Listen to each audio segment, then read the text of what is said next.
kinakailangan maging malinis ito. Dahil sa... Anak! Kanina pa kita hinihintay.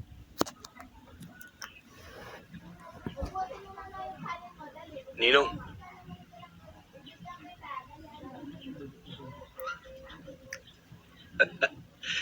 Amoy pampam ka pa, anak, ah. Sino na naman bang mumura yung babae ang kinana mo kagabi?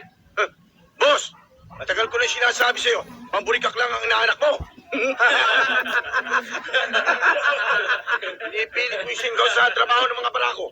Eh, kumag naman yung inaanak mo. Ang lahat ng tao, Bogi, nagmumula sa maliit.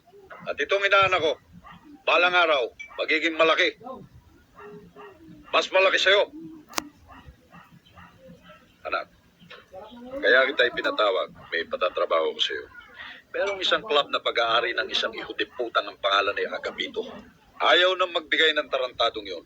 Magmula na magkaroon ng patong sa mga pulis. Malaking kwarta rin yun na ayokong mawala sa atin. Gusto kong bigyan mo ng leksyon ang Agapitong yan. Ipakita mo kung paanong magalit ang ninong rustiko mo sa ihudiputang yan. Sandali lang, boss. Sandali lang. Hindi yata tama yan. Inuubaran niyo na ako ng trabaho dahil sa inaanak mo. Ako ang gumagawa ng programa ng mga kilos natin. Kung ano ang sabihin ko, yun ang gagawin nyo.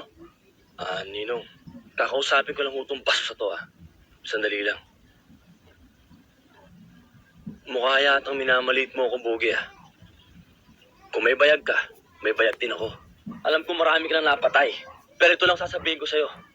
Isa lang ang kaluluwa mo at kaya kong alisin sa katawan mo yan. Ano ka mo? Kung paano tutunan ang tayo mo. Doon din ang gagawin ko sa'yo pag di mo ako tinigilan. Utangin mo! Sumunod ka. Magkasubukan na tayo. Oops! May nagmamagaling. Sige, bumunod kayo. Na magsama-sama na kayo sa dagat-dagatang apoy. Ano, bunot?